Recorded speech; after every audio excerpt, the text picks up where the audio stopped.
Magandang araw ng linggo po mga bayang karerista. Magbibigay na po tayo ng tip, giya at impormasyon para sa araw na to, September 21, 2025. Tara!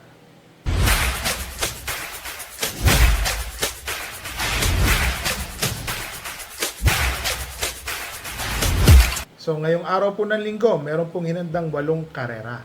Pakita ko lang po ang ating kopya. Ano? Mapapansin niyo po, ang simula po ng karera ay sa ganap na alas 2 ng hapon. 8 races po mga bayang karerista. Ngayon po gaganapin ang 2-year-old maiden stakes race at ang 2025 Pilracom Lakambini Stakes Race.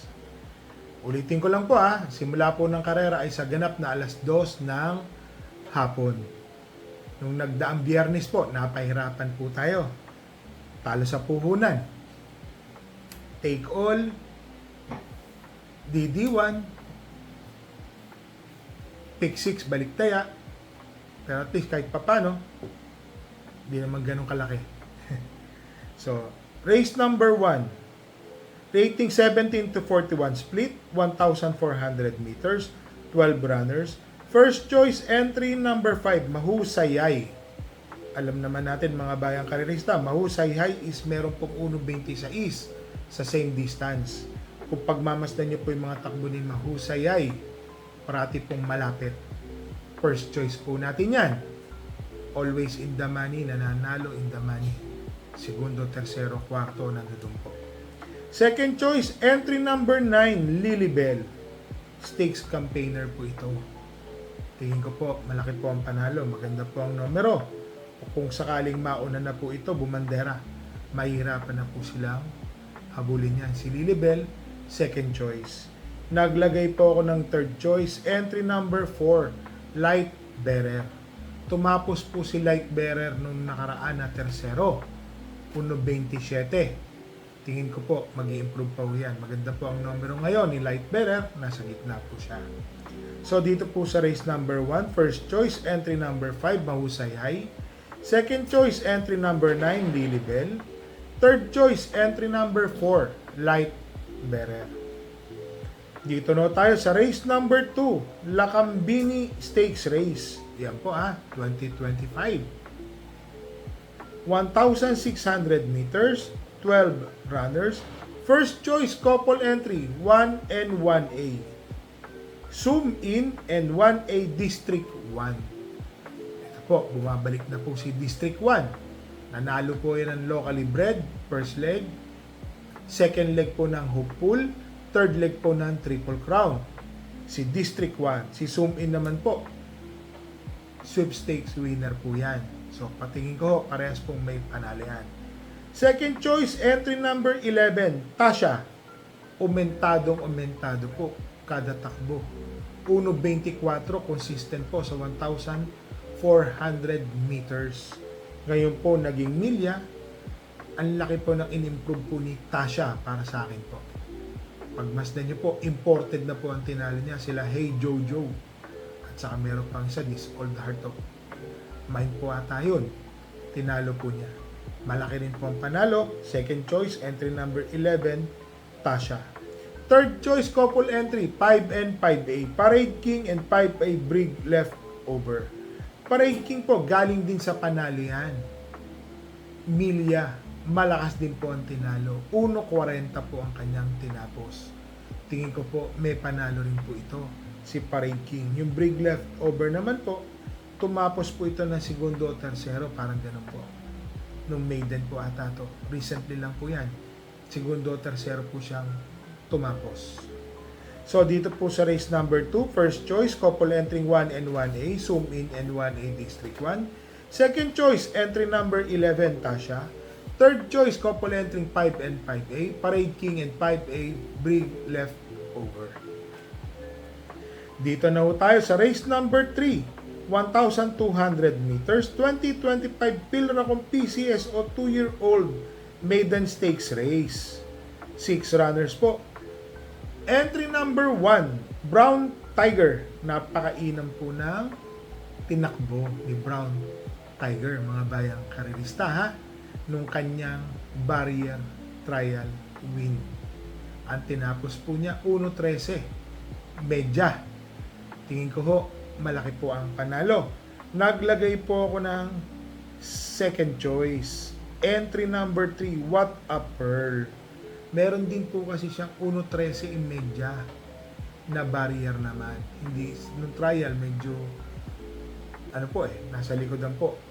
Bandera, pero umatras po. Alam naman natin, trial is trial lang yan. Tingin ko po, may panalo rin po ito. Si What a Pearl, second choice. So, dito po sa race number 3, first choice, entry number 1, Brown Tiger. Second choice, entry number 3, What a Pearl. Dito na tayo sa race number 4, 1,400 meters, rating 42 to 56 split, 6 runners. First choice, entry number 5, Resonant, Jeff Tagulaw Sarate, 1.24 imedya nung nanalo po siya. Tingin ko po, medyo lamang po si Resonant, first choice. Second choice, entry number 1, Dreaming Always. Ito po, medyo sa laban po, batak na batak sa laban, si Dreaming Always. Nandoon po sa taas ngayon po medyo nababa po ng laban. Tingin ko po may panalo naman po ito, second choice. So dito po sa race number 4, first choice, entry number 5, Resonant. Second choice, entry number 1, Dreaming Always. Dito na tayo sa race number 5, rating 42 to 56 split, 6 runners, 1,400 meters. First choice, entry number 6, Del Campo, JB Hernandez. Ito pong si Del Campo, dalawang sunod na po ito, o tatlong takbong, segundo, tersero. Nandun na po siya. Tingin ko po, nabatak na po itong kabayan na to. Batak na batak na. Tingin ko ho, malaki po ang panalo ngayon ni Del Campo, first choice. Second choice, couple entering 2 and 2A, Club Habana and 2A War Chief. Ito pong si Club Habana, meron po itong 1.25 sa same distance. Si War Chief naman po, nung huling takbo niya, nakapansin nyo, nandoon ng malapit na malapit po yan. Si War Chief, meron naman po yung tiyempong 1.26 sa same distance. Tingin ko po, may panalo naman po itong pareho. So dito po sa race number 5, first choice, entry number 6, Del Campo. Second choice, couple entry 2 and 2A, Club Habana and 2A War Chief. So dito na tayo sa race number 6, rating 42 to 56 split, 1,400 meters, 8 runners. First choice, entry number 1, Bride 3. Bride 3 po, mga bayang karanista, meron po itong 1.25 nung huling takbo. 25 medya. Tingin ko po, may panalo po ito si Bride 3 ha, mga bayang karanista. Second choice, entry number 5, Yurok Lidon. Almost identical po ang tiyempo nila. Tingin ko pagandahan na lang ito nagpakawala. Tingin ko parehas pong malaki ang panalo. Ito pong si Yurok Lidon, 1.24 imedya. Meron, may 1.25 rin po siya. Tingin ko po, may panalo po ito. Si Yurok Lidon, second choice. So dito po sa race number 6, first choice, entry number 1, Bride 3. Second choice, entry number 5, Yurok Lidon. Dito na tayo sa race number 7, rating 17 to 41 split, 1,400 meters, 8 runners. First choice, entry number 5, Hot Rat Hearts. JL Santiago po ang papatong. Tingin ko, distance-wise, baka magkaroon po ng killer pace sa unahan dito. Malaki po ang panalo ni Hot Rat Hearts, first choice. Second choice, entry number 6, Boss Pabale. Itong si Boss Pabale, mga bayang karalista, meron po itong tiyempong 1.29, 1.28 medya. Kung magagawa lang po niya yun, magandang dihado po ito, si Boss Pabale, tingin po, malaki po ang panalo. Third choice, entry number 2, Bumabaga. Itong si Bumabaga, kung matatandaan nyo, parati po itong nasisigundo, muntik manalo.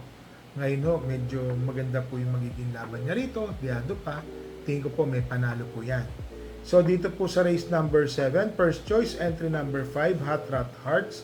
Second choice, entry number 6, Boss Pabale. Third choice, entry number 2, Bumabaga. So dito na tayo sa race number 8, rating 42 to 56 split, 1,400 meters, 13 runners.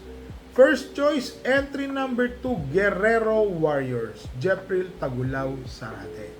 Guerrero Warriors, kung matatandaan nyo, meron po itong 1.25 medya same distance. Si Jeff Sarate rin po ang sumakay. Tingin ko po, malaki po ang panalo. Basta magawa lang po niya ganun tempo. Second choice, entry number 11, Gold Honey. Albert Series po ang papatong ulit. Segundo. Nung nanalo, tas natakbo segundo. Tingin ko po, Gold Honey. Malaki po ang panalo ngayon yan. Third choice, entry number 12, Keynote Speaker. Galing po sa timbangan po itong kabayo na to, mga bayang karalista. Tingin ko po, bumabalik na po ang kanyang bute. So, dito po sa race number 8, first choice, entry number 2, Guerrero Warriors. Second choice, entry number 11, Gold Honey. Third choice, entry number 12, Keynote Speaker. So, mga bayang karalista, mapapansin nyo po, ngayon pong araw ng linggo, wala po tayong kabayong naisali. Ito naman pong araw ng Sabado, Doña Chichay, medyo nag-improve na po ang kanyang takbo. Ayan, na pang-8 po ata siya, o pang-7. Who's that girl naman po, pang-6 po ata siya, na tinapos, photo for 5th po siya. So kahit paano po nakikita natin yung talagang improvement nila. Wala na po kasing maiksing karera ngayon. Ang karera po ngayon, ang distansya is 1,400 meters. Nagtaka lang po ako, ito po kasi is 2-year-old stakes. Opo, 2-year-old PCS o maiden stakes race. Kaya ako siguro mag-excel ang mga bagong kabayo. Yan po Tingin ko si Doña Chicha yung unti mag-improve na po yan. Who's that girl na pang-anim po ngayong takbo niya ngayong araw ng Sabado. Sa mga bayang karalista, nire-remind ko po kayo madalas. Bet small, win big, bet big, lose big. Magdala po tayo ng payong at tubig na mainom. Madalas pong nag-uulan sa hapon, mga bayang karalista. Iwas po tayo madulas. Happy racing and stay safe po sa inyong lahat.